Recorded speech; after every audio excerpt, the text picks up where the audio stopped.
Good afternoon. Today I would like to discuss a topic that is becoming a very large issue within our college student population. I'd like to begin with some statistics.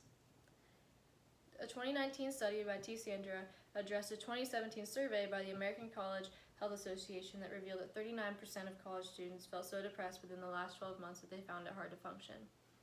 That same study revealed that 10% of those students admitted to seriously considering suicide. Suicide rates have tripled over the last 60 years. These are really sad facts, but it's a sad truth that we have to face. Because of this, we need to start considering other forms of treatment for mental health disorders. I'd like to refer to one of my own life experiences. When I was 5 years old, I became involved in sports. Since then, I've always been super competitive and super involved when it comes to physical activity. It was a way for me to be with my friends, it was a way for me to exert energy, as well as keeping myself in shape mentally and physically. Really became a great way of relieving stress for me. Because of this, I wanted to know how my way of relieving stress could potentially help others. That's why we're here today. So, to get us all on the same page, I want to talk about the mental health disorders I'll be talking about today. When I refer to mental health disorders today, I'll be talking about anxiety and depression.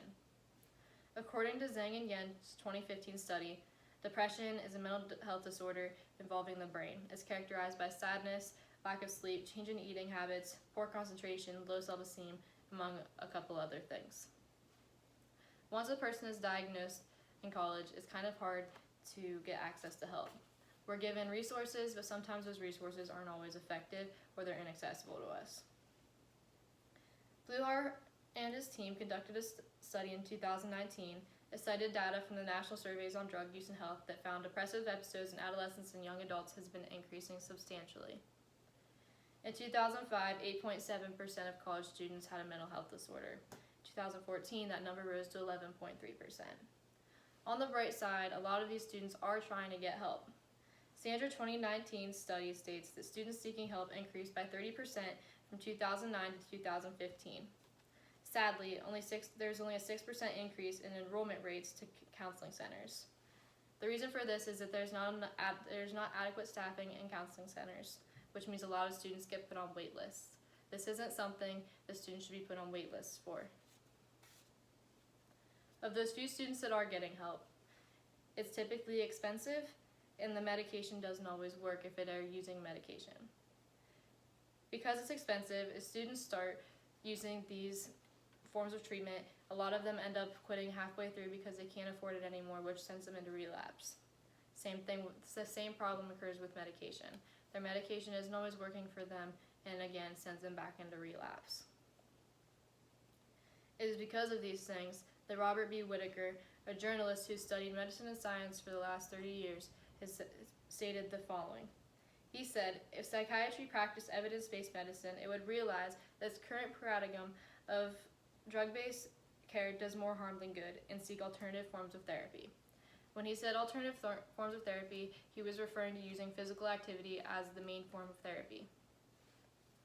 There's many reasons why you and I should be considering using physical activity as a form of treatment for mental health disorders. So, here's some of those reasons. A 2010 study by E. Maley and his team states beneficial effects of exercise last longer than medications, as well as having much more positive side effects. They also said that using physical activity, students can get treatment on their own time, as well as choose the environment that they're most comfortable in. They can choose an environment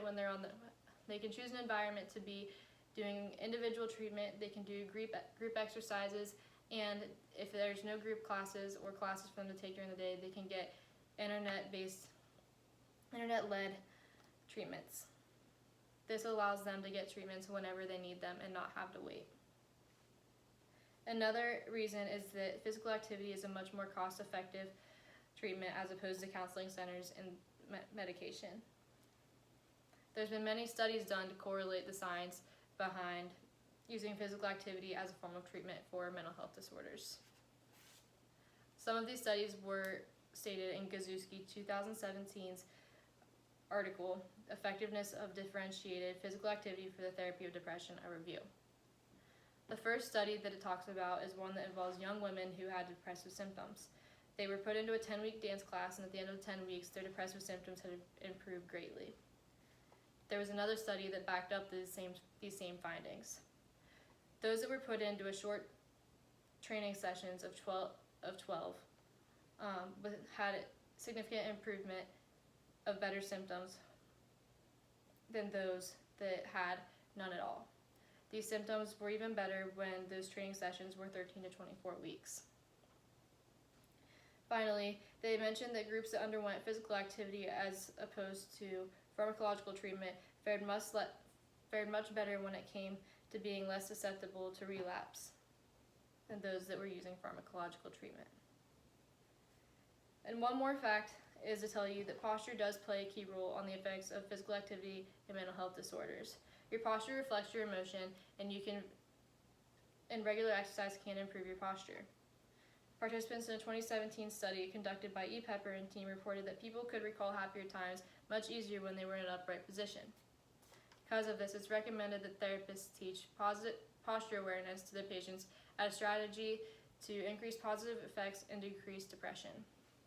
So, now that you're aware of the reasons that physical activity could be a much better option of treatment, and we know that there's other people around us that could probably fare much better with this easy help, we need to understand that as college students we undergo a lot of stress and we deserve better access to help.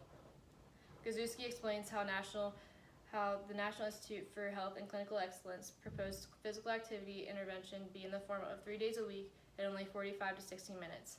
You guys, this is all it takes to better help your mental health and your physical health, and make sure that those around us, including yourself, are protecting ourselves from mental health disorders.